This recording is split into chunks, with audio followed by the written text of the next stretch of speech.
You're doing it. Okay. Hi, everyone. Thank you for spending time with me today, and welcome to my e-commerce and alternative selling methods webinar.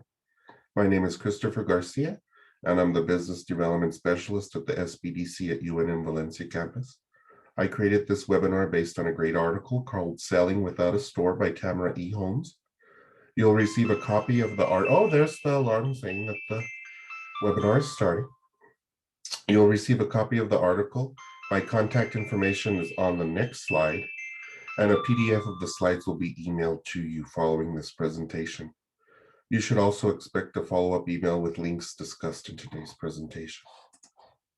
There's my contact info.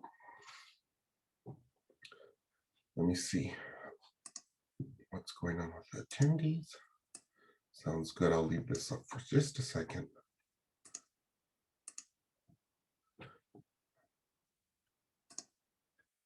Before we begin, let's go over some webinar ground rules. Everyone on the call right now is muted, so don't worry about background noise. There is a feature to raise your hand, and I'll use it to make sure the webinar is flowing.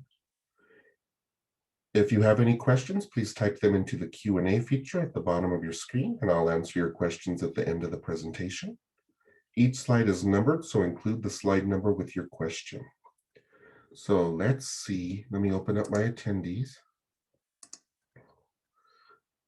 And just to make sure you could all raise your hand, if you could hear me and see the slides, can you please raise your hand? Very good. You guys are cooking. And just to make sure everybody on the call right now can use the Q&A, can you please type a hi, hello, how are you into the Q&A?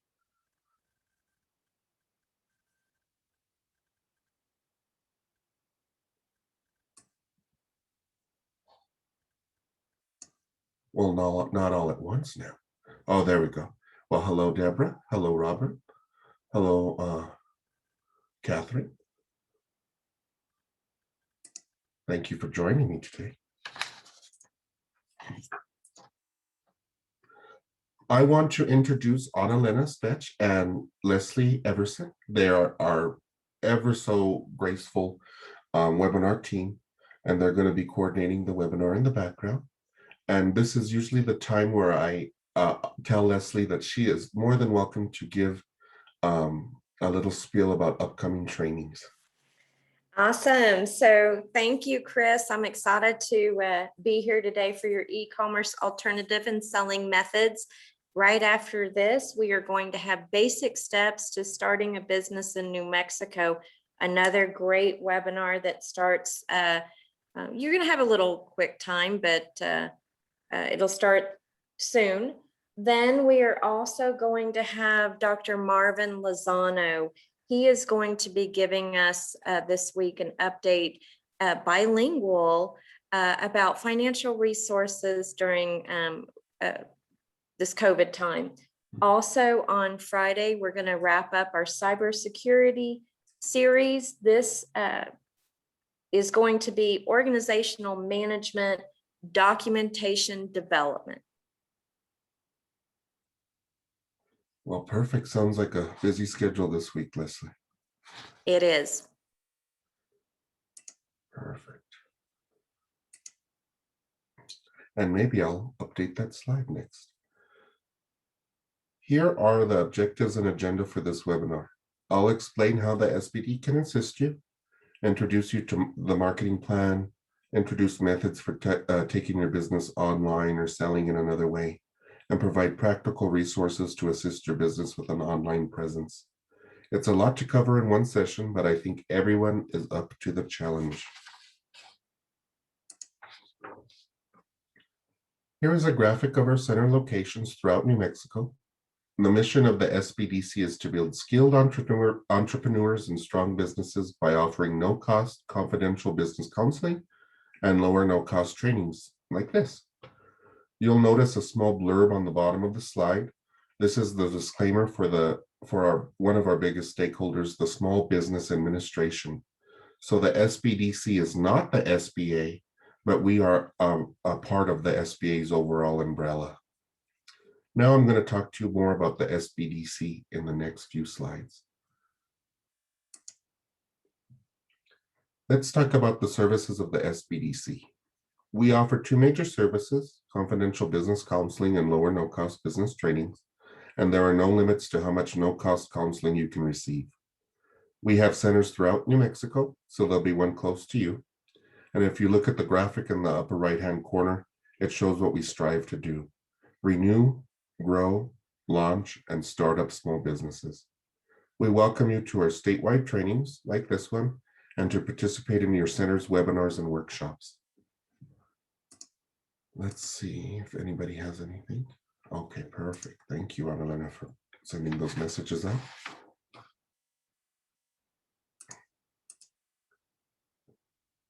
This slide shows what we expect from our clients. My fellow business advisors and center directors want you to succeed, so you'll be assigned homework or further research.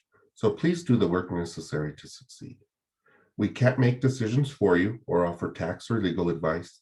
We could only connect you to the information you need to make an educated decision. And part of making an educated decision is working with professionals like accountants and attorneys. Let's see here.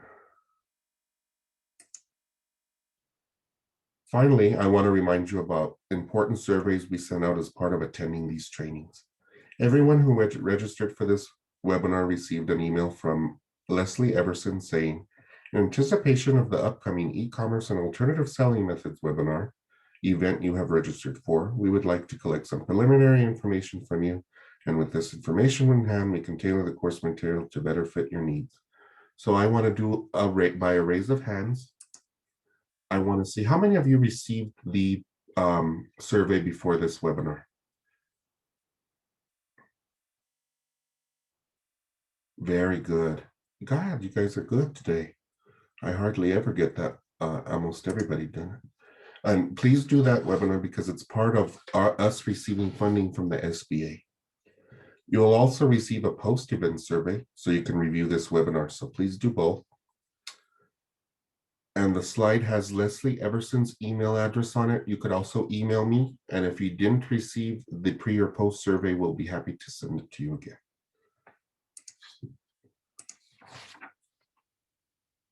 Oh, my favorite part, the marketing plan. Why is the marketing plan important when changing or adding selling methods? It's because online sales is all about identifying your target market or markets, analyzing your product or service offerings, creating a profitable pricing strategy, and successfully distributing your product and service and effectively promoting your product and services. Every activity you do in business should align with your target market or markets, because these are the customers most likely to purchase your product or service. If you think everyone in the US is your target market or everybody in New Mexico, think again. You'll most likely go broke promoting your product or service to everybody in a large geographic area. So create the perfect customer in your mind, then describe him or her or it. I'll also show you a great research tool offered to you at no cost by the SBDC. And throughout this webinar, I'm going to use the example of a women's Western store because we had a great one in Belen for a long time. And I think it's a great way to demonstrate a store in a small town like Belen selling their products online because maybe they can't get the amount of customers they had before COVID-19. So for example, taking that women's Western clothing store online, the ideal customer would be a woman with a household income of 100,000 or more, purchases probably high-end clothes or more expensive clothes than what you'd find at a big box store, and shops online. If the clothing this person sold was higher end, you might want to target a higher end market, or you might want to target those with interest in bull riding, farming, and country music. If the products are modeled after famous country singers, you might want to target those who listen to the music of Taylor Swift. Since I'm a Swiftie, I'll talk about Taylor Swift. Now that we've identified our ideal customer, we can tailor the products or services to their needs and wants. The research tool I'll talk about later suggests the most popular products in women's clothing are accessories, tops, bottoms, dresses, and outerwear. I've also been, the store has also been selling products in a storefront So that person knows what products are hot sellers, high profit items, and unique to their store.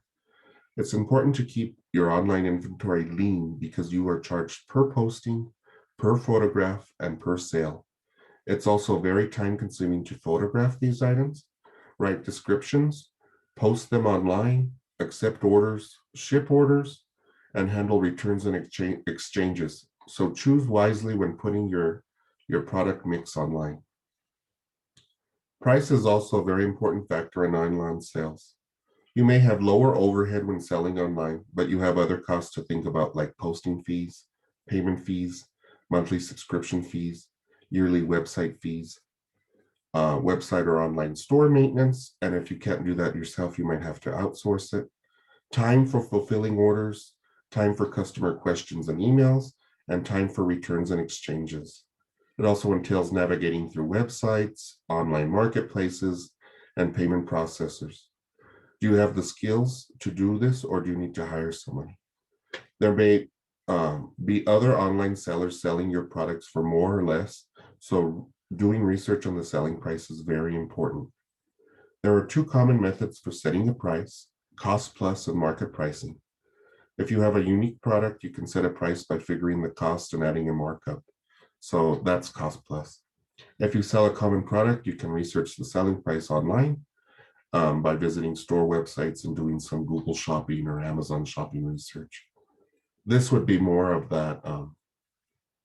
A lady I worked with used to sell those Lululemon or those stretchy pants, and those usually have a set price, but some of the sellers could add a little bit to their price depending on where they're selling. So in this example, we're going to so if we are selling online, so why is place or distribution important? It's because we have more choices than ever for selling products online and fulfilling orders. You can choose to sell your products from your website. You can use an online marketplace. You can offer pickup or delivery for your products and sell them on an online marketplace like Craigslist or Facebook Marketplace. Or you could use a third-party app for pickup like Amazon Hub. And I was pretty amazed. I went to go visit All Subs in Mosunas, and they had an Amazon Hub at the All Subs in Mosunas. After figuring out our product, price, place, you can think about promotion. There are more ways to promote this business than ever before. Some common methods are blogging, creating a website, personal selling, which is contacting people most likely to buy your product or service, social media marketing, which is a hot trend these days, word of mouth or reviews, and there's a great way for you to put your storefront online and get reviews. And there's some other media that you could choose from. When picking a promotion method, keep your target market and budget in mind. Some interesting ways to promote your product online include paying or giving free merchandise to bloggers or vloggers to promote your product and their articles or videos. Think unboxing and videos or lifestyle experts. So one that I love to watch those unboxing videos on YouTube. They are basically somebody ordering a product, and the ones I like to watch are the mystery boxes. So they'll order a mystery box off eBay or Amazon, and then they'll open it and show everybody on their channel what's inside. And sometimes people pay those lifestyle experts or those social media influencers to promote their product online. For the women's Western store example, you might consider sending a YouTube lifestyle expert some of the unique merchandise in your store. And they're usually shameless, so they'll promote your product for free if you send it to them. And then make sure that that lifestyle expert matches your target market select and interests. You could also send a postcard to your repeat clients if you have a storefront. And I could show you a good tool we have to pull lists of people in your target market, but it all boils down to identifying your target market. After making those decisions, think of promotional goals like reaching 100,000 viewers on using a Facebook ad, track your results, and calculate your return on investment. So if we spent $100 on a Facebook campaign and reach 75,000 viewers, which is very possible, the cost per viewer is less than a penny, and that's a pretty good return on investment. To learn more about marketing, please take the Small Business Administration's Marketing 101 webinar and use their worksheets. And I'm going to show you that link right now. They did a great job with this at the Small Business Administration. I took their webinar, and it's about an hour long, and I made it an hour and a half because I had to stretch everything out a bit. But it's a bunch of video modules. And then they have these worksheets. And the two worksheets, if you do anything related to marketing for your business or your potential business, take a look at the Marketing 101 checklist. And print this out, print out maybe 6 of them, and every 2 months, you should go through this checklist. And it just helps you put your marketing efforts into perspective. See if your target market still matches what you have in here, and just align your goals better. Another great one is Marketing 101, a guide to winning customers.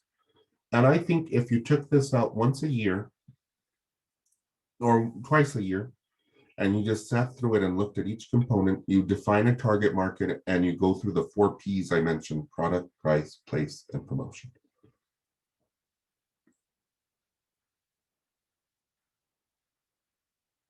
And if there's anything you get from this webinar, it's go to that link, do those worksheets, and they just help you put all your ideas into perspective. And there's a sample marketing plan as well, but you don't have to get too intense into it. And if you want to work with a business advisor, reach out to your local center, and they'll be more than happy to help you out with that.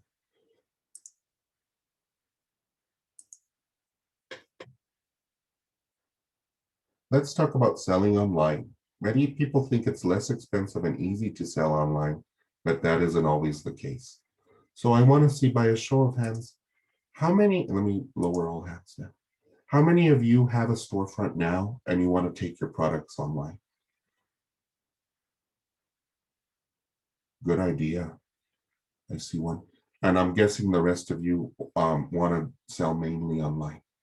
So I think that's great. I hope you get a lot of insight from this.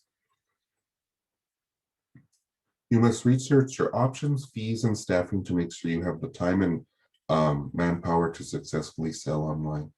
Because it gets kind of hectic with the answering questions, printing out the shipping labels, shipping, making drop-offs at the post office when there's about 500 people in line. I used to go to the post office in Isleta on their Isleta reservation because there's very rarely any people there. And if you have a lot of packages to ship, she's used to it. There are 2 options for selling online: selling directly from your website using a third-party site like Shopify, or using an online marketplace like Amazon, Etsy, or eBay. The pro of selling from your website is you save on marketplace fees. The con is you're doing all your own marketing, your search engine optimization, web maintenance, you're tracking orders on your own, and taking on the liability of processing and storing sensitive data, like credit card information. Using an online marketplace is easier because they process payments, track orders, create policies, market your products across the web and to their existing customers, and they have an established clientele. So if you have a product that would fit in an online marketplace, say like Amazon, Etsy, eBay, it might be easier to use those sort of marketplaces than to do it all yourself from your website.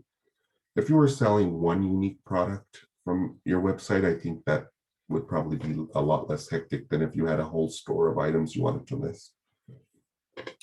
If you don't have a website already, you have to create one. Whether you use a web designer or an online website builder, there are 3 components to every website: the domain or web address, the code, or what we see when we go to a website, and the host for putting your website online. 3 components.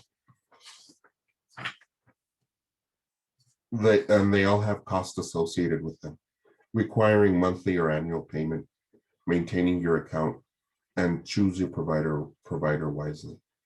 When opting to sell online, ask yourself if you have the process and staff to successfully sell online. There must be someone to list items, change prices, photograph your items, write product descriptions, and maintain your website. let me go to the next slide. Here are some popular e-commerce sites that all of us on the call may know about, at least the first three. There are many options vying for your money, so choose your marketplace or marketplaces wisely, and always keep the interest of your target market in mind. Since online marketplaces make more money as you sell more products, the bigger ones have a great learning resources and customer service, so keep that in mind. In the follow-up email, I included links for Amazon Sellers Academy, eBay Sellers Guide, and Etsy Sellers Educational Portal. Etsy actually has a great sellers educational portal. Even if you don't sell on Etsy, you'll gain a lot of information from that portal. They also have great blogs and seller events. I share a lot of stuff on the SBDC Facebook page from the Shopify blog. There's an example. If you sold mass-produced women's handbags, Amazon might be a good option for you, because the goal of Amazon is for you to sell in large quantities. And we call that economies of scale. So as you produce more, you pay less and you could sell more. Amazon might be, okay. eBay might be your main portal if you sold secondhand products, and Etsy might be a great option for you if you sold, say, hand knit sweaters, knitting patterns. I have a client who does knitting patterns. Sites like Shopify are e-commerce marketplaces that offer web design services or connect easily to your existing website. Large WYSIWYG, so what WYSIWYG stands for is what you see is what you get. Website builders offer e-commerce apps, and like Wix, WordPress, and Weebly all have their own. Weebly actually partners with Shopify, and I think that's a pretty neat thing. Let's go here. When selling online, product photography is vital to your success. As you can see from the image on the left, it has bad lighting and isn't very attractive, versus the picture on the right that has good lighting and photo effects added. The difference speaks for itself, really. I never thought buying a bottle of Clamato would be so complicated, or selling a bottle of Clamato. If you don't have experience with product photography, take a look at Shopify's article and do it yourself. You could hire a local photographer, and I'm sure they're hurting right now, or you could use a stock image website. You could also ask a wholesaler. So say you wholesale those or you retail those Lululemon things. They might have stock photos that they've taken at the warehouse for you. Be careful when using photos found online, because they may be copywritten. And I'm going to show you an example of that. Let me show you those guides for photography. So here's the definitive guide, the definitive DIY guide to beautiful product photography. This is probably the best guide I've ever seen.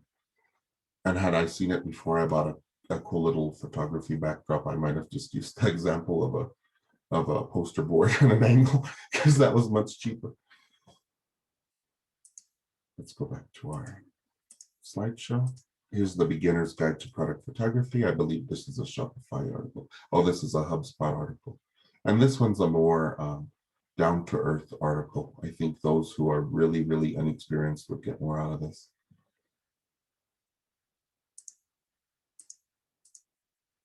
And then you could hire somebody or go local. There's some great websites out there. In fact, our International Business Accelerator used one of these websites. This is Fiverr.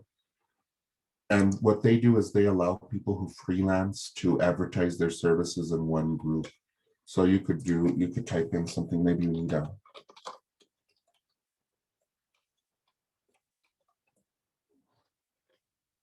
product photography, and here's a lot of people vying for your business there. And you could read the reviews, you could get to know these people. Some of them don't even live in this country, and they offer really, really low rates. Like you could get them for 15 bucks. The other options for you, since I have to give you three, there's Fiverr, Upwork, and TaskRabbit.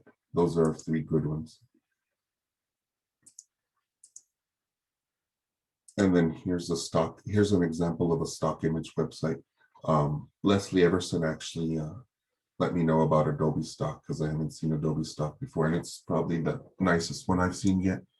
There's I like it. also, I like Adobe stock. I really I do do. too. Now that you showed it to me, I like it. Yeah, but there are some others that I like too. I guess it depends on what image you're trying to go to and stuff. So yeah. Canva .com is a cool little like Photoshop for dummies sort of thing.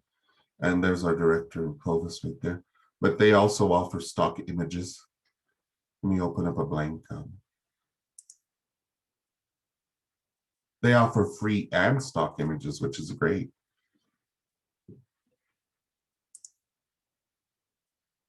Oh, look at the pigs. And then you'll see that some of them are pro, some of them say free on it. Some of them say you could purchase it for $1 or $2. But it's a great way to get pictures that are legal to use onto your marketing. And then there's Pixabay. Pixabay is a big one. It's been around for a long time.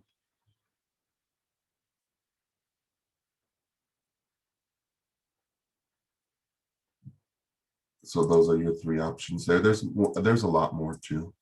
So just do your research, see what works for you. Some of them sell you pictures on a pay-as-you-go basis. Some of them want you to buy a subscription for like $30 a month, and then you could use as many photographs as you want. And I want to show you an example. Let me get out of this. Here, we'll open this up so I can get onto the web. On Google. So let's go to google.com. And a lot of people just type in shoes, or what's a good example? Let's do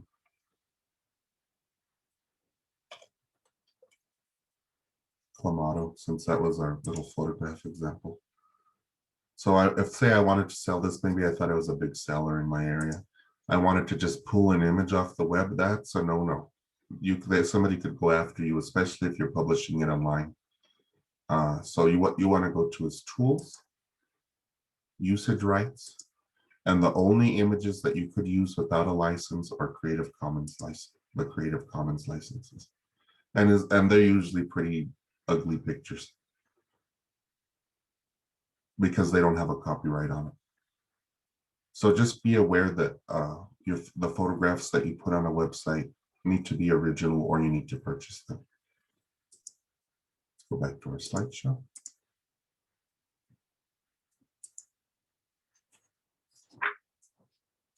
Here is an example of a good and bad product description. The one on the top is from a private seller on eBay, and the one on the bottom is from the actual manufacturer of the boots in this example. Okay. The bottom description is appealing to their target market or market's needs and wants. It's very descriptive and uses keywords that increase search engine optimization. Keep those things in mind when writing a product description, and read the article, How to Write a Compelling Product Description. Oops. Sorry about that. I'll set, and that will be sent to you in the follow-up email. And there's also another link to 9 ways to write product descriptions that inform and persuade your customers to follow in the follow-up email as well. There are lots of opportunities to better sell products with great descriptions on sites like Amazon, eBay, and Etsy. I've noticed that many sellers on Amazon don't speak English as their primary language, so things get lost in translation, or they don't provide the buyer with the information they need or want. So I was buying shoes on Amazon not too long ago, and the shoes I liked happened to be in Asian sizes. So if I were a size 12 men, the size I should have really have gotten was 15. And if you could find those products to sell and describe them much better than they are now, you probably have the advantage. Always keep your target market in mind when writing the description. These happen to be women's rain boots in this example. So think about what attracts a woman to these boots, where they will wear these boots, and about their buying behaviors and interests. Also use compelling keywords related to your products. Keywords are words that search engines and databases closely associate with a product or service. If I were talking about boots, I might use keywords like waterproof, leather, rubber, comfortable, or durable. The bottom example, which is from chuka.com, use sleek, plush, waterproof, rubber outer sole, self-cleaning, and rainproof. And when you're selling products online, it's all about database keywords, and when you're advertising online as well.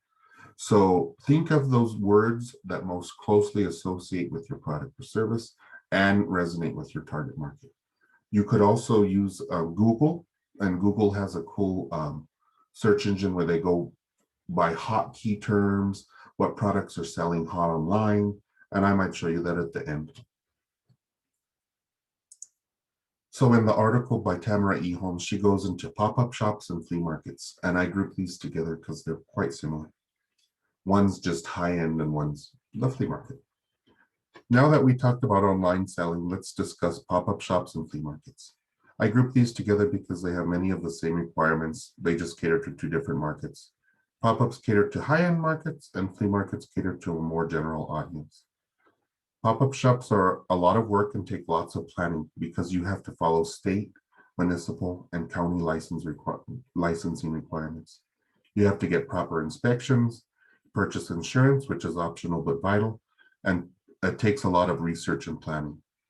Pop-up shops are usually used by established brands and are a great way to take your product to a storefront.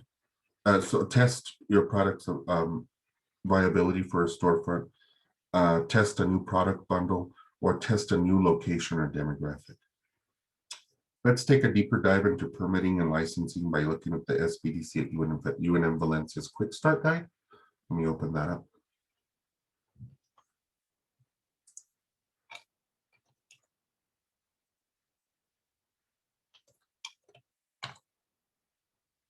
I'm going to stop share real fast and get that open.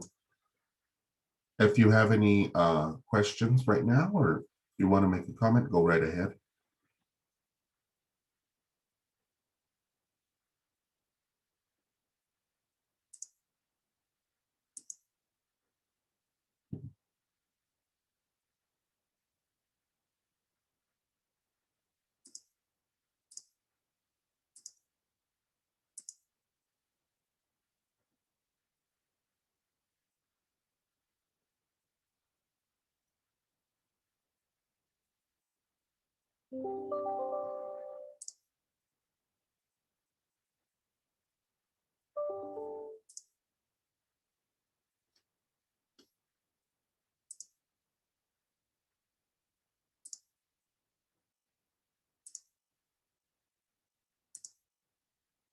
Let me see. Oh, I got a comment on the line that Creative Commons is a copyright. So the owner still owns it, but builds freely, but is freely licensed here. Thank you, Robert, for that comment.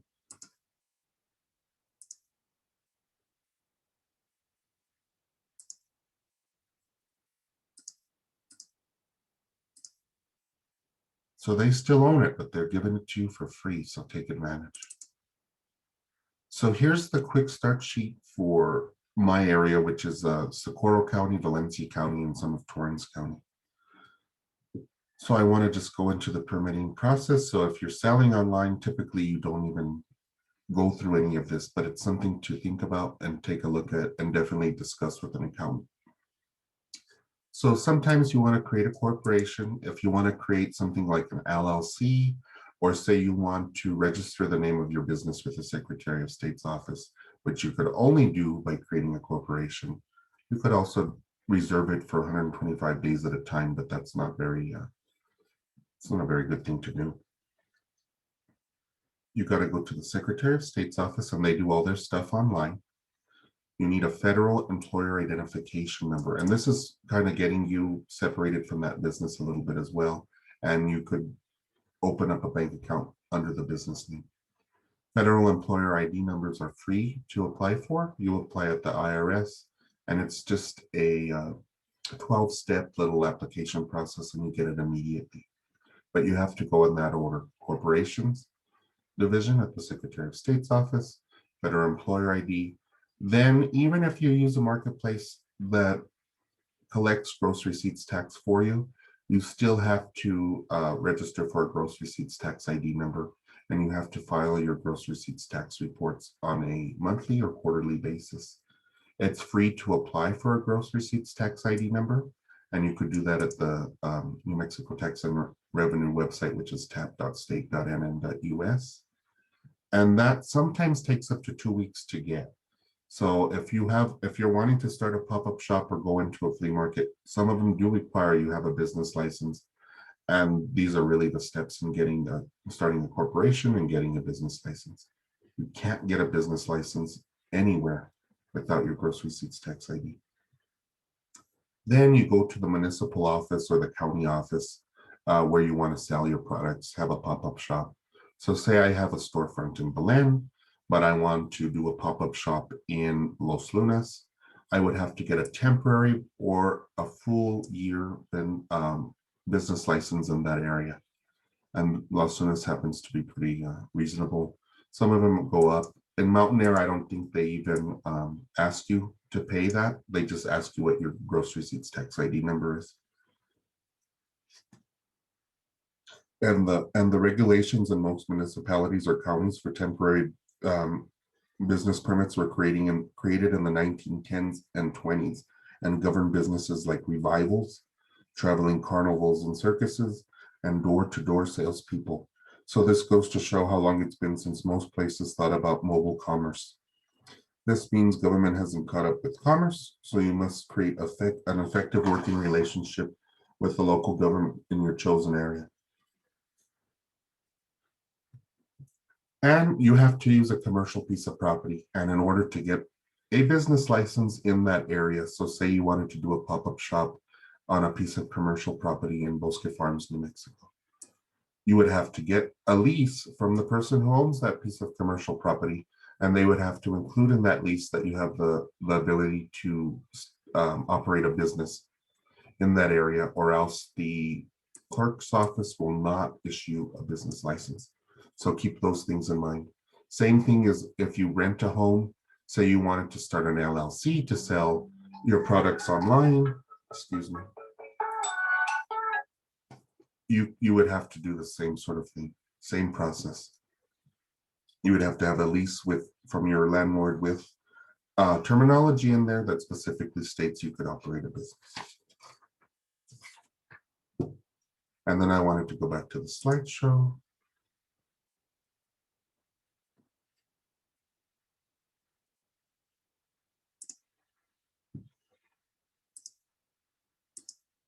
And then I wanted to show you some examples of pop-up shops.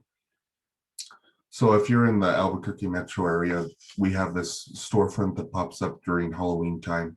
They're called Spirit Halloween Store. They have a 365-day a year online presence, but they do go into empty storefronts and operate a pop-up shop during the holiday season. And usually see these in, abandoned Walgreenses. So not only do they take care of a building that has been left vacant for quite a while, it allows them to test a market or a demographic area. Food trucks fall into this pop-up shop category. Let me go back to our slideshow. And I'll show you an example of a restaurant type one later on. So West Elm is an online retailer of high-end furnishings. They decided to go into a high-end department store like Macy's and do a pop-up shop just to see if their products work in a storefront. And they were pretty successful with that. So that's a great example. And that's them partnering with a commercial piece of property, a retail store, to offer their products to a physical market. Mene is a cool one. This is an article. Mene sells high-end 24-karat gold jewelry, and they decided to go to Selfridges in London, which Selfridges is a high-end department store, and just take their goods to a physical audience, because it's kind of hard to buy jewelry solely online. So I think that was a great idea on their part. Let's go back to our slideshow. And my favorite one of them all is the Cheetos restaurant. So in order to, increase brand awareness or whatever it is Cheetos wanted to do by creating their restaurant, is they went to the Soho area or the Tribeca area of New York, found a vacant storefront, and created a restaurant that was only going to be there for a limited amount of time. And then they hired a famous chef to make all the recipes. So this is probably them trying to bring awareness about their product, create a cool little restaurant for the people in Tribeca, New York, and just create this. This was picked up by the New York Post here, so it must have been great low cost advertising for them.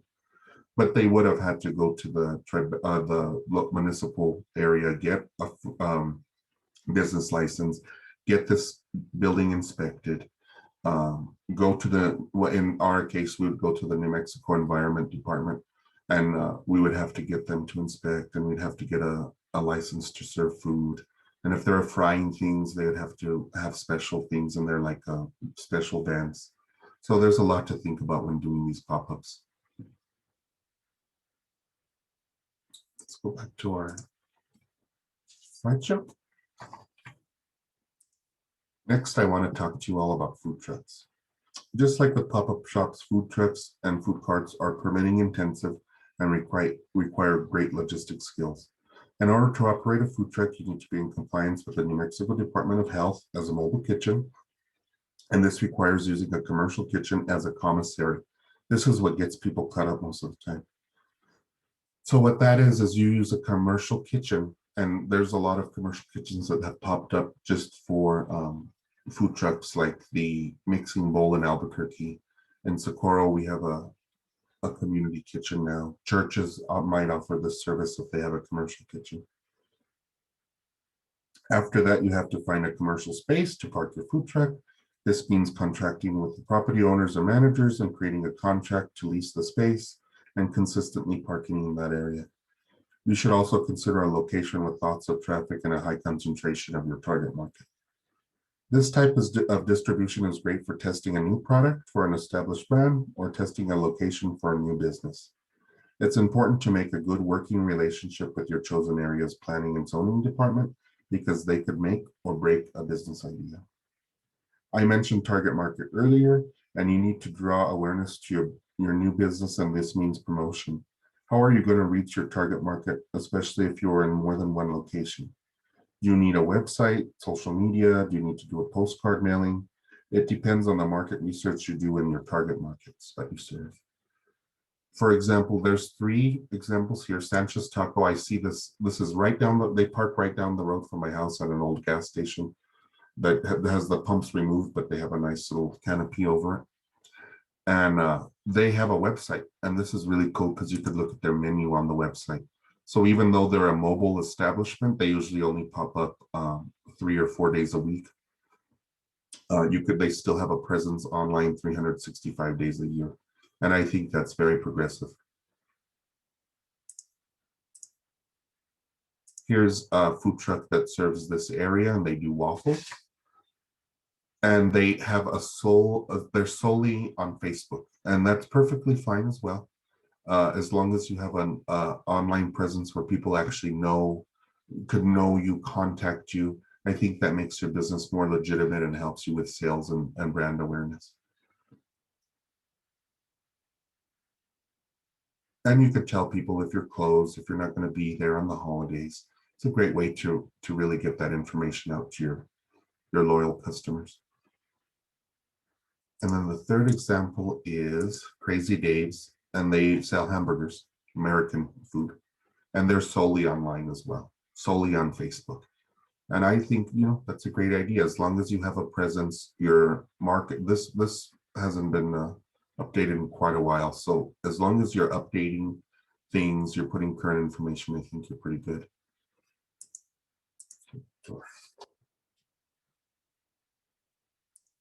Slides. Oh, my favorite part. Let's see, I think I skipped a slide.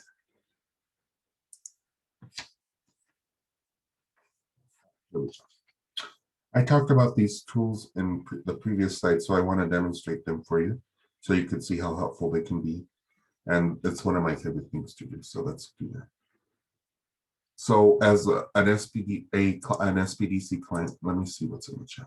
Okay, perfect. Marketing research is vital, of course. We have access at the SBDC to IBIS World, Mintel, and Data Excel. These are databases that would cost you lots of money to use. So like a report from IBIS World would cost you upwards of $800 if you wanted to purchase it yourself. But if you become a client of the SBDC, we're putting your tax dollars to work by using these great databases to help you start or grow your small business. So let's start with Census Business Builder. Let's start in the middle because Census Business Builder is free and it's similar to what Data Excel is, but it's free. Let me get rid of some of these windows.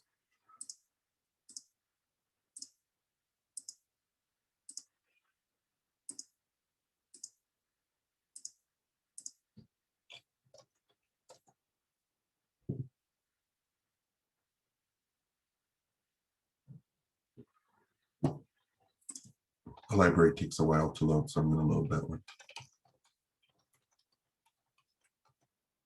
Because that's where I use my databases. But we're going to do Census Business Builder first.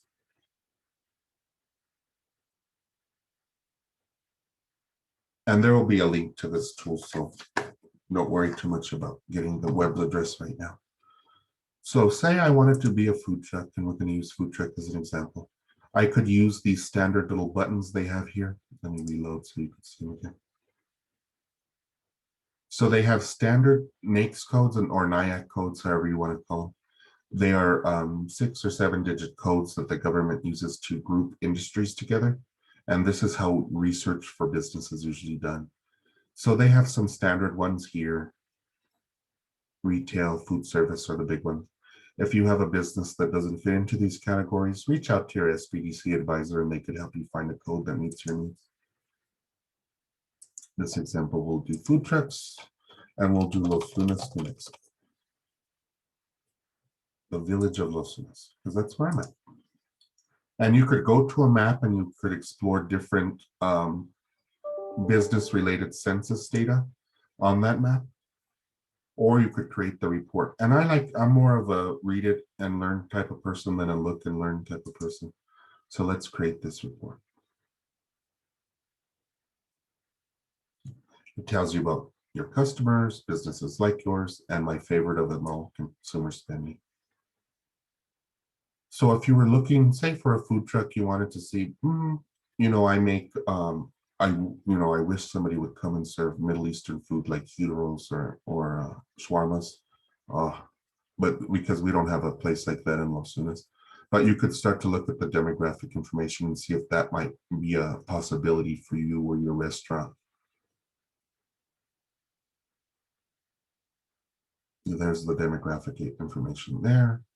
You see a median household income. And if you wanted to go into a physical storefront or a food truck, I suggest going into an area that has a median household income that's at or greater than the national average. And the national average is around 55. So Los Lunas would be a great place to go into for retail or a restaurant. We could see educational attainment, percent in poverty, percent disabled. We actually have a high veterans population in this area, 10%. Probably because of our proximity to the Air Force Base. You could see how many housing units there are. And so this is great information for my tradespeople out there. So if you're a plumber, electrician, you would probably want to go into a place with a high owner-occupied housing unit value and a older median year structure was built. So this one's 1995. In Berlin, that would probably be 1975.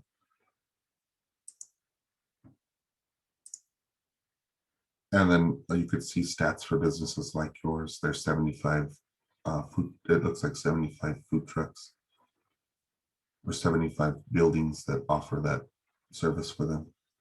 That goes into building value. But my favorite of them all is consumer spending.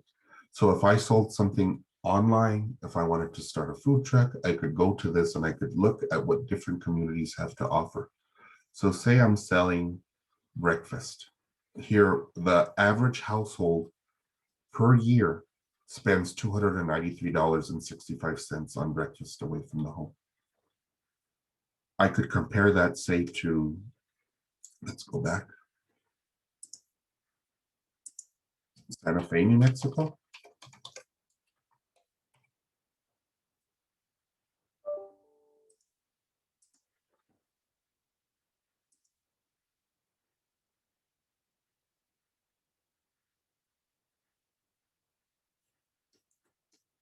And in Santa Fe, they have a higher median household income, probably a higher value of the structure. And then you could see, oh, my food truck might work pretty good if I went to, if I only served breakfast and I went to Santa Fe. So that could help you find markets that meet your needs much better. You could also see how much people spend on different things. So if you wanted to start a new business, maybe you made pet food. How much do people spend on pet food in Santa Fe? You could compare it to 90210. That's a ritzy part of California.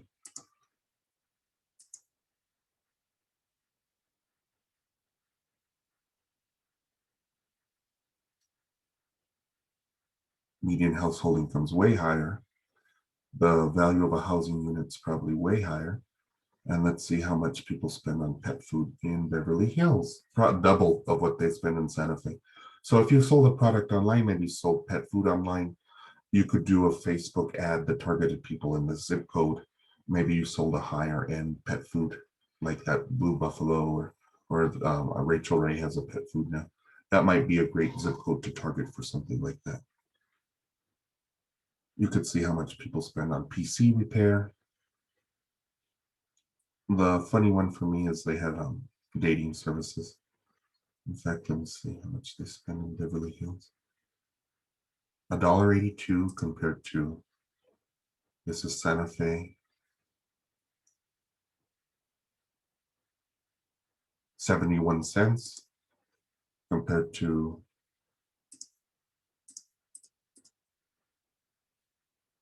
Los Lunas, 55 cents. So you could see how you could explore areas to start a business or find a new market for your products or services, be it online or by an alternative selling method. So that's one of my favorites. If you ever need help with these databases, just let me know and I'll be happy to help you. The university library is acting up as usual.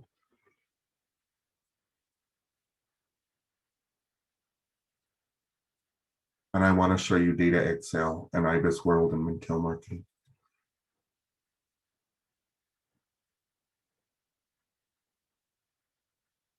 You know what? We'll come back to the databases.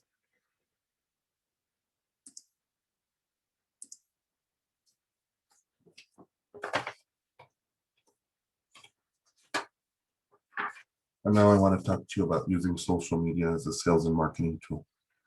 Many people come to my office and tell me that social media marketing is going to change their business outcomes, but that's far from the truth. I want to show you when you when and what the when and why about social media marketing by concentrating on Facebook, since I'm most familiar with their tools. Before you begin any social media marketing efforts, do market research and put intense thought into your target market or markets. If you don't know who you're serving and what they like, how will you have success on social media? You'll also go broke trying to market to everybody. The target market on Facebook tends to be women 35 to 55 years with higher incomes and has typical consumer interests. If you have a retail store or restaurant, this is a great place to start. So let me show you. Facebook actually has a great learning platform. It's called Facebook Blueprint. And if you want to learn about social media marketing, at least on Facebook, go to Facebook Blueprint and take their courses.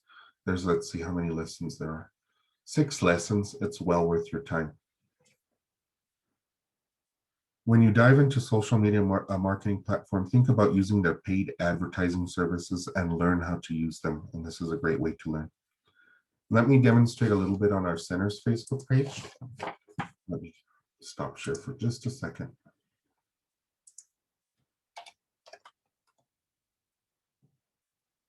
make sure none of my friends posted anything vulgar on Facebook. Okay, they did, so I'm glad I'm not sharing.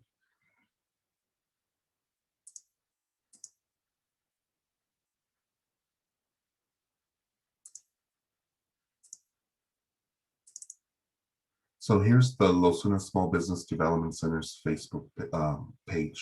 So their Facebook business page.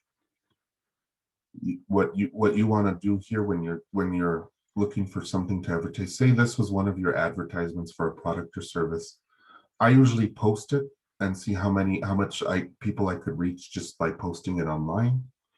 And then this was a very popular one. This is about Facebook's internship program. And if I wanted to share that or boost the post, I could boost the post to a particular audience at a particular price. And there's some standard audiences, people who you choose for targeting, people who like your page, people in your local area, or you could create your own. And I think creating your own is probably the most effective way at social media marketing. So let's use the women's Western wear as an example. You probably want to target women, probably women 35 to, I wish I was able to show you that IBIS world because then we could see what the target market is. Let's see if the library is acting this time. It is. Probably women 35 through, I don't know, 55. And who live in certain areas. If I was, and if I have a physical presence, I would want to market to people in my area. If I sold online, where's that 90210 zip code? Maybe I want to market to people in Beverly Hills. And then you could choose you could choose points. So let's do California in general.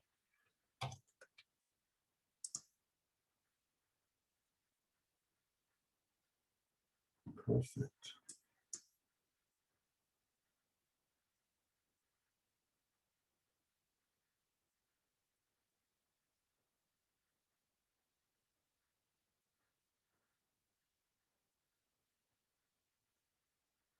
There's the detailed targeting. I couldn't get to it.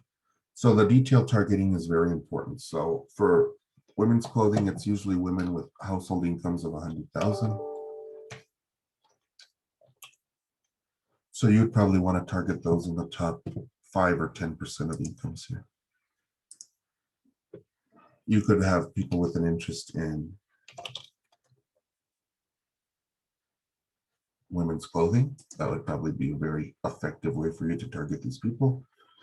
You could pick, if it was Western wear, maybe wool riding, farming,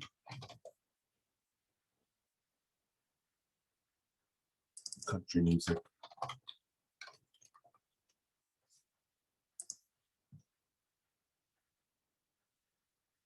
And then you could save this audience. I can't not save because I'm not doing an actual marketing campaign, but you could save that audience.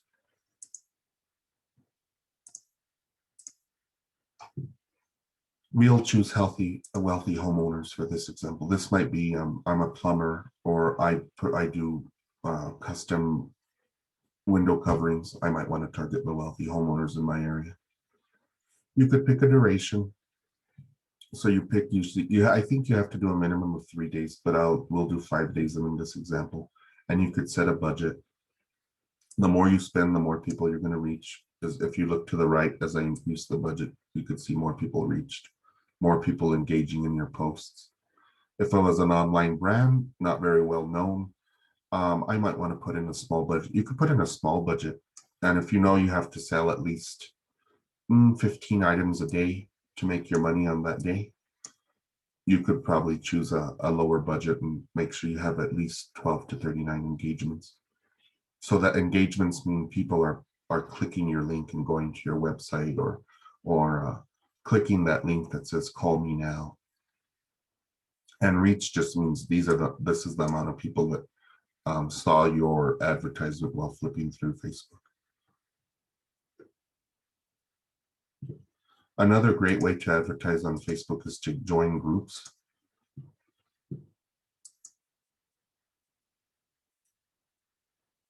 So for example, if I wanted to advertise this paycheck protection program,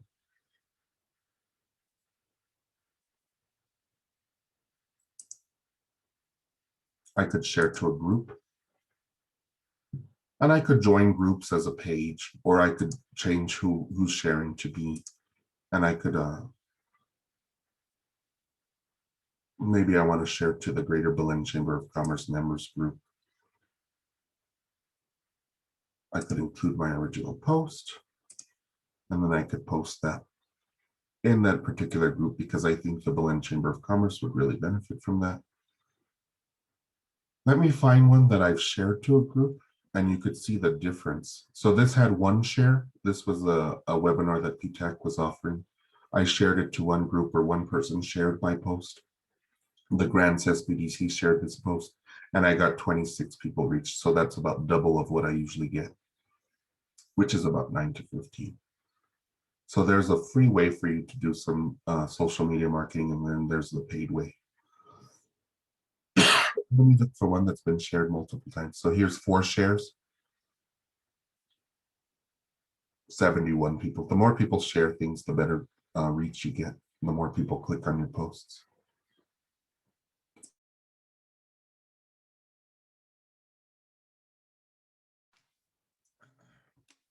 Excuse me. Okay, let's get back to our slides. Other awesome resources. Some other helpful resources are listed on this slide. My favorite and most practical is Google My Business. And if you take nothing else away from this webinar, it's to claim your Google My Business profile. So it's for those who have a storefront. But if you're a home-based business, they offer you a free website, which is really neat. Let me show you Google My Business. I'm going to mute you for 1 second so I could cough.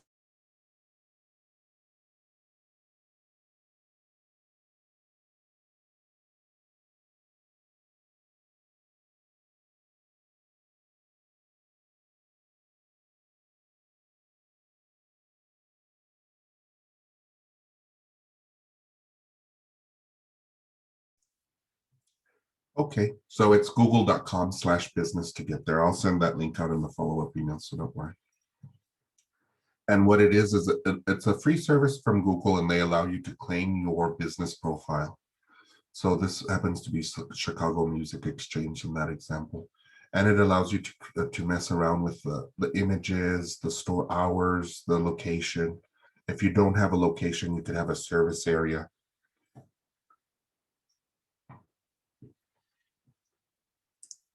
Let me sign in and I'll show you the Los Lunas Small Business Development Centers, the back end of our Google My Business profile. And what's really cool about it is it offers insights to you. So how many people are searching for your business? So it looks like 248 just discovered us from a Google search. 135 people went directly, they typed in Los Lunas Small Business Development Center or Small Business Development Center at UNM Valencia. And 19 found us from our branded content. So the SBDC advertises on different banners and ads throughout the internet. So 19 found us that way. You could see what day people are finding you. I don't know what happened on April 14th, but people really looked for us that day. Maybe that was the day of my webinar. You could see actions. So it looks like we got a call on that day from the Google My Business website. You could see how many people are viewing your photos. And if you post a new photo of maybe a new product or service, you could measure and see what the interest is in that. 12th, 14th. People could also review your business on Google, and sometimes they post pictures of your storefront or your products. Nobody's done that yet, probably because we've been closed since 2020. But the owner photos are what we have online. So, and we just found some photos. I think I get jealous because Vernon's photo gets more views than mine. You could see they have 135,000 views. opposed to my, I like your photo. thank you, Leslie. You're welcome. It's my 600 and my humble 677 views. And it's a great way for you to gauge interest in different photos of different products or services. If you offer products sold online or in your storefront, this is a great area for you. So this is products. You could go onto Google and you could list your products. And if you're a small business, say like Valencia Flour Mill, our store client in 2014, they sell sopapilla mix. And if they wanted to sell that straight from their website, they could list their product on Google and make sure Google has the most accurate information about where to find that product, how much that product costs, and whatnot. Here's that free website. We don't use it, but if you wanted a free website from Google, they offer it. It's very rudimentary, but I think it's good enough for a food truck, for somebody who doesn't have a physical presence, somebody who wants a free business website or wants to use it temporarily. You could have other people use it. So if you're not so savvy in this, you could assign it to maybe a professional or niece, nephew, son, daughter. You could post things on this Google My Business website. This is a post that my boss Vernon did. It's just a nice little image, and you could post a new product. You could pay. You could do some fancy things. So you could do an offer. So you could offer, say, something for 25% off. It's a cool way to get products or services online quickly and easily, and for free most of the time.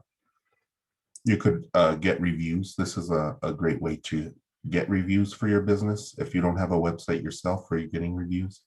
And you could reply to these reviews, which is a best practice. You could create an ad if you wanted to on Google. It's kind of complicated. I want you to do your research before you do any of this, but these ads are based on keywords. So if I wanted customers to find me based on business help, I could buy that keyword business help and show up as an ad. So like if I do a search for men's shoes on Google, you see these ads. Cole Haan is vying for my attention. DSW is vying for my attention, and so is Skechers. And then we have what we call the organic search results, which are the results that showed up just because people did good search engine optimization on their websites, which is using good key terms. And Google indexes every word on every page on all of the internet. So they know exactly what's most relevant to their search. They also know who's paid to get their items to show up well on their search. So that's what I wanted to show you there with the Google My Business and the different Google stuff. Other awesome research tools, other awesome resources.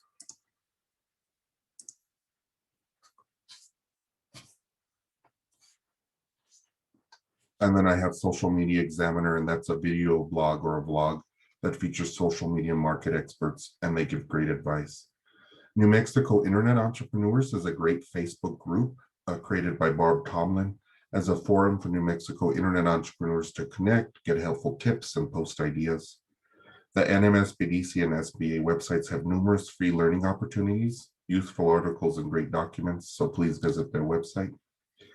The New Mexico Bar Association has a great website. It used to be nmbar.org, but if you're looking for an attorney, say somebody on the call right now, I'm not going to mention names, might have gotten into some tax problems with the IRS and wanted to find a tax attorney, you could find an attorney on the Bar Association's website that deals in taxation. Finally, New Mexico, okay, let's see. New Mexico Council of Governments. So New Mexico Council of Governments, I'll show you this one because it's just so neat. They're the ones that keep track of traffic counts. So if I wanted to do a pop-up shop or a food truck,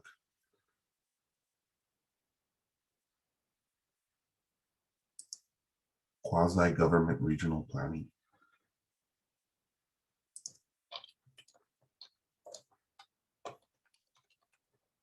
And don't worry, the link will be sent to you. And always go to the .gov. And you could go to an interactive map.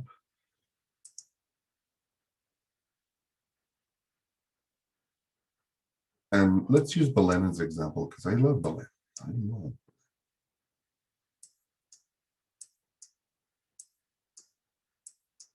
And I was looking to park my food truck. What road would I want to park my food truck on? There's a nice piece of property in Card. It's been for sale, commercial piece of property. But let's see, the traffic counts are kind of low on Card.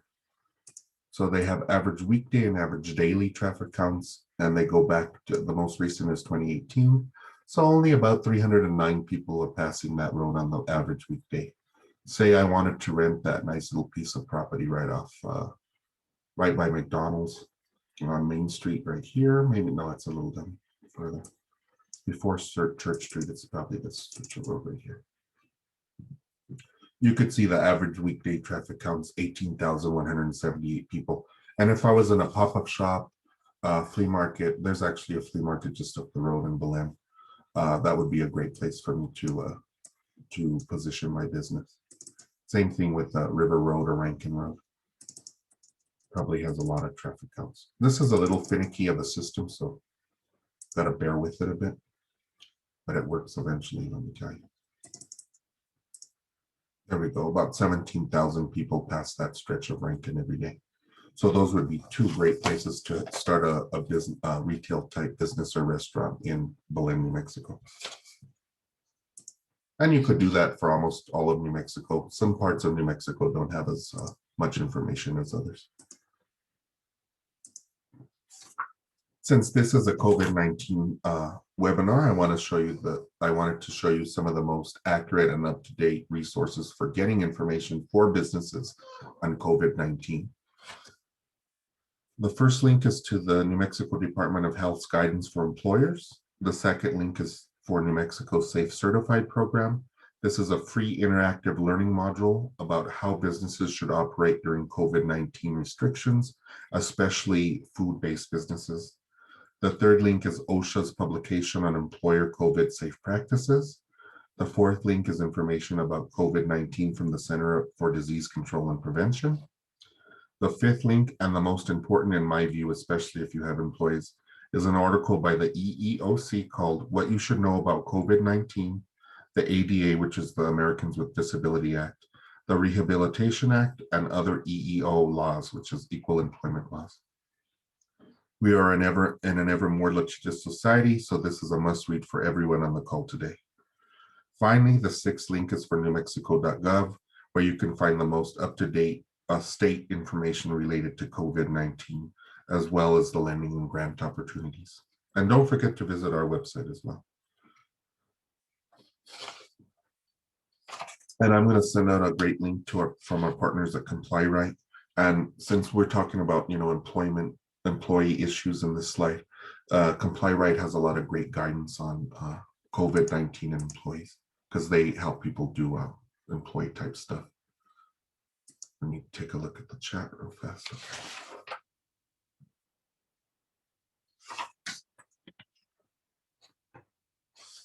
Now that we talked about how we can help you, this is how you could help the SBDC. As part of offering our services, we need your help to ensure our services are around for many more years. So we ask that you participate in our surveys, report economic impacts because of our assistance to your business advisor or director, and write a letter of support to your local legislator about your experience with the SBDC. All information is kept confidential and is only reported in aggregate to our funders, the state of New Mexico, and the SBA. So since this was so much information, I want to do a quick recap with you all. Number one, market research and planning is important.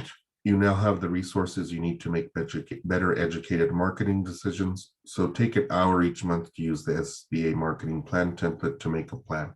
That checklist is very important. Know your target market or markets. This is the least you could do before you spend any money on promotional activities. And those IBIS World reports I wanted to show you in the UNM library help you with this, but reach out to your advisor, your director, and we could pull one of those tailored to your business. And I want to say, did you think online selling was so labor intensive? Now you know, and you have the staff to answer customer questions, ship and handle returns. That's something you have to think about or something you have to take on yourself. If you want to start a pop-up shop, are you able to meet the state, municipal, or county requirements and the tax requirements for your venture? And most importantly, are you prepared to handle the extra cleaning requirements, mandatory capacity limits, and the ever-changing regulation for our public safety due to COVID-19? What if your pop-up shop had to close for 2 weeks because somebody tested positive for COVID-19? Would that kill your venture? It might. Here's a slide this slide provides contact information for SBDC programs, PTAC, IBA, and the New Mexico Technology Commercialization Accelerator. The Procurement Technical Assistance Program, the Procurement Technical Assistance Center, PTAC, is a government-funded program providing assistance to small businesses who want to sell their goods or services to the government, educational institutions, or tribal entities. The International Business Accelerator is a one-stop shop of resources for New Mexican businesses and individuals wishing to introduce their products or service into a global market. It's also great if you want to import products, say from Mexico, and sell them online. They have some great resources for that. And the New Mexico Technology Commercialization Accelerator offers no-cost confidential counseling regarding intellectual property.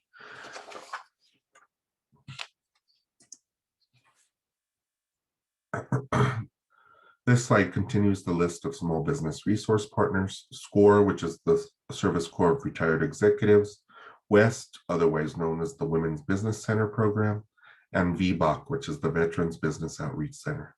All of these are funded by the Small Business Administration under the umbrella, so take advantage of your no-cost resources. And here is the contact information for your small business support team. We are funded by the SBA, and many people ask about SBA loans.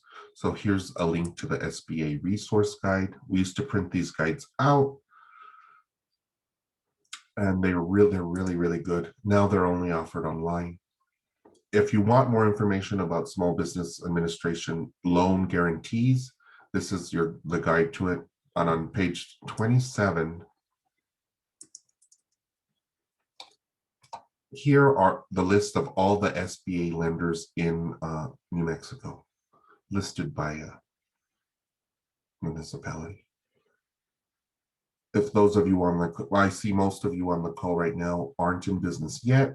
Say you wanted to import, I don't know, Mexican goods from Mexico. I know the IBA put out a trade lead about that. But you wanted a line of credit, maybe $5,000, so you could buy these products and then sell them, pay it a month later. The community advantage lenders and the micro lenders are probably the best bet for you guys. And reach out to them for sure. We had a webinar yesterday on the loan fund. They did the basics of borrowing. It's now on demand on our website. So if you have any questions about borrowing from these SBA backed lenders, you take that webinar.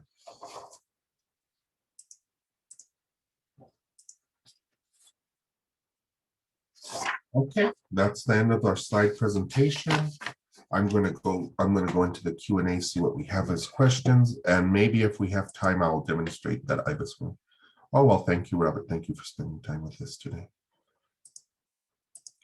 Let's see. Thank you so much, Christopher. Marketing is very important, and target marketing especially.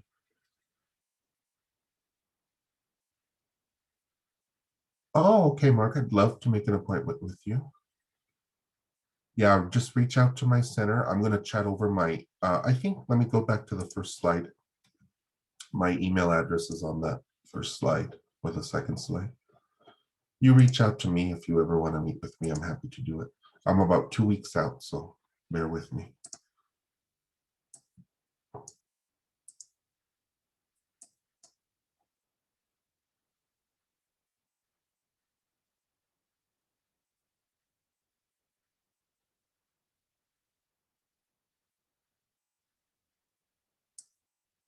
I will. I'll look at that website. Sounds good.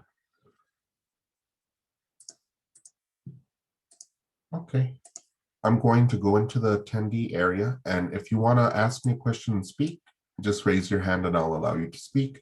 If you want to put something in the Q&A, you go right ahead. I'll be happy to answer that.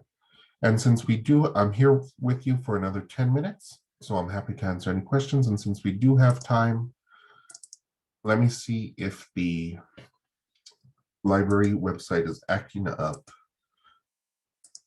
And if it isn't, I will show you IBIS World.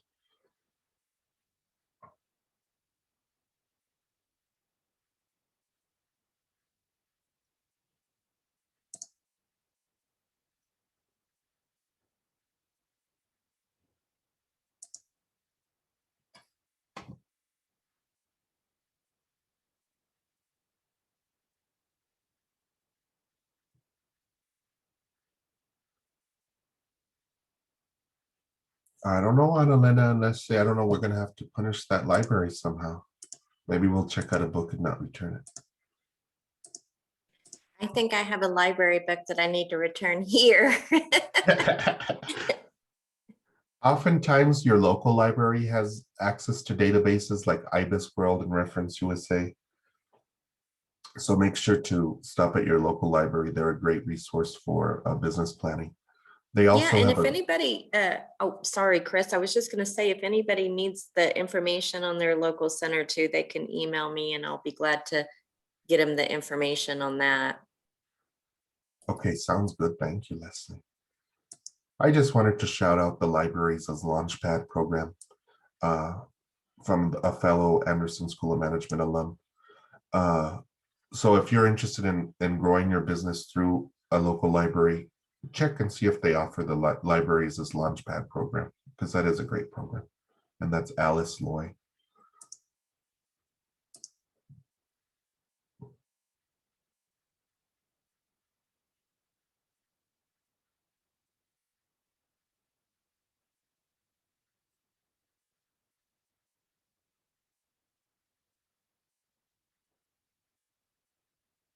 I also wanted to mention, Chris, and I didn't know when you were talking about Google, is that I know a lot of people will call you or contact you about setting up your Google for you.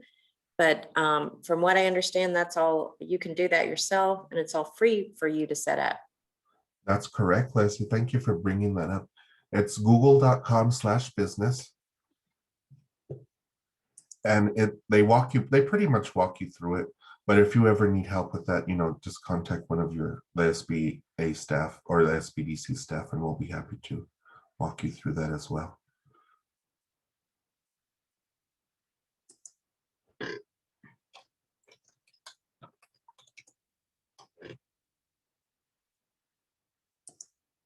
Oh, good. IBIS World is working.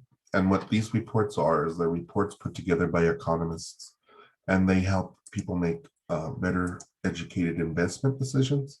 So if you're starting a business and want insights into what the market's doing over the next 5 years, this report is for you. If you're in business and want to make strategic decisions over the next 5 years, this report is for you. You could see what they call key external drivers. I call them key economic drivers. You could see here your first tier and second tier buyers are, your second tier and first tier suppliers. And my favorite part is the industry at a glance, which shows you these are food trucks. So between 2020 and 2025, it looks like the revenue in that industry is going to grow by 2.6%. That probably bodes well for the food trucks. Profit looks like it's gonna stay on the decline a little bit. Profit margin is 4%. That actually went down. That just means that you're making less money for your product. The number of businesses is going to grow by 5.3% over the next 5 years. That bodes well. Employment's going to grow by 4.4%. And wages are going to grow by 4.1%. So that's those are all great things to know. It also shows you which of your key external drivers are growing or declining or staying the same. So it looks like consumer spending is going to rise, which bodes well for all retail and restaurant type businesses. This tells you the major product or service segmentation. There's my favorite right in the middle, but it looks like American food, desserts, and it's usually Asian. Oh, there's Asian food. Yeah, Asian food, American food, and desserts are the most popular in the food truck arena. Here's, if you ever watch the news, you hear about that V-shaped recovery of the economy. There's that V-shaped recovery. That just means everything tanked during COVID and people are going to pop back up and start spending their money as COVID restrictions are lifted. V-shaped recovery again as far as wages. This will tell you what quadrant of the business life cycle your business venture is in. So food trucks is in the quantity growth phase. That means that it's a great time to enter the market and that there's going to be a big growth in the number of food trucks. Quality growth is a better segment to be in. Maturity just means the people you're competing against have been in business for 8 years or more. And the decline is there's going to be businesses closing. So let's think coffee shops like Kinko's, they're in the decline. And there's a few other industries in the decline.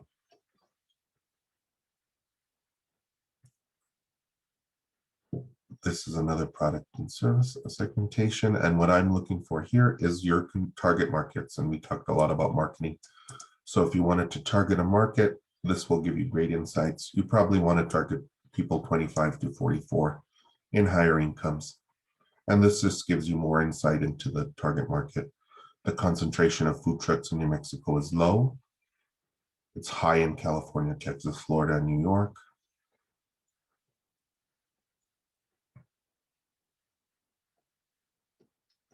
And then this will give you some insights into what your balance sheet and income statement should look like with the RMA data, which is Risk Management Association data. And they just tell you what your financial ratios should be across the United States, of course. There's the key ratios.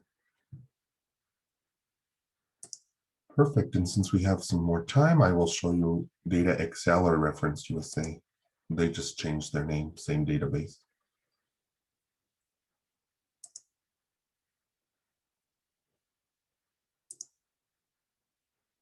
So if I was a business that mainly catered to other businesses, I would want to search in the businesses database. I'd want to do an advanced search, and this is something you have to meet with your advisor to do. So say I wanted to see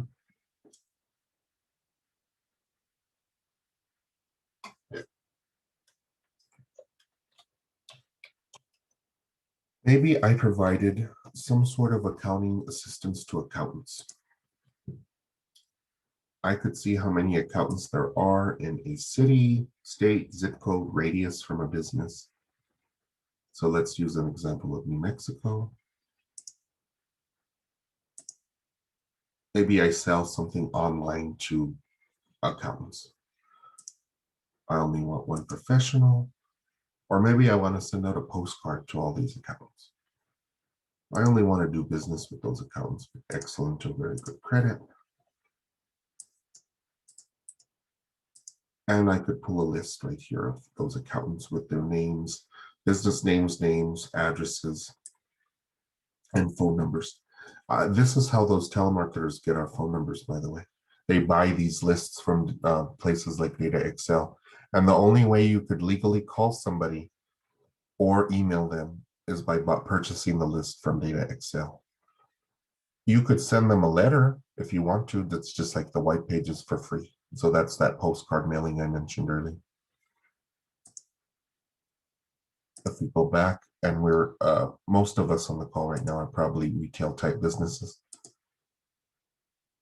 So if we wanted to find how many customers were in a certain area, let's say zip code, we'll use Belen as an example. One per household. We usually, if we're a tradesperson, we want to do estimated home value. If we're retail, we want to do estimated home income. And let's say we're going to use that food truck example. We want to find people in probably an income of 50,000 or more, because that is the sweet spot for quick service restaurants. And then we have lifestyle. So say I sold gourmet desserts. Say I wanted to bring Chris a creme brulee straight to his door. I'm a food truck. I might want to find those with an interest in gourmet food and wine. And I could find those individuals with their addresses. I could send them a postcard saying, here's my food truck. I sell creme brulee and other fine pastries in Los Lunas, New Mexico. Come and visit me. I'm at the corner of Main and 314.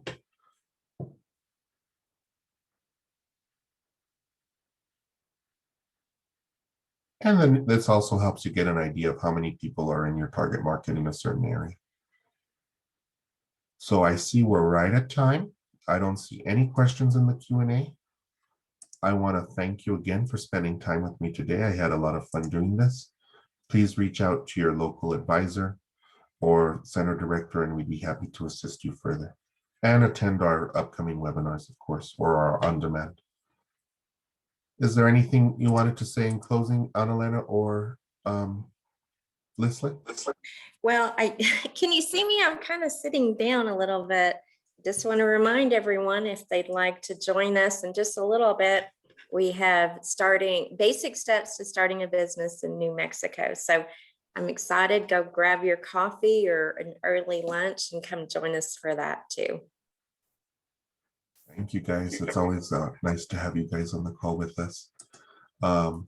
You're free to go. Have a good day.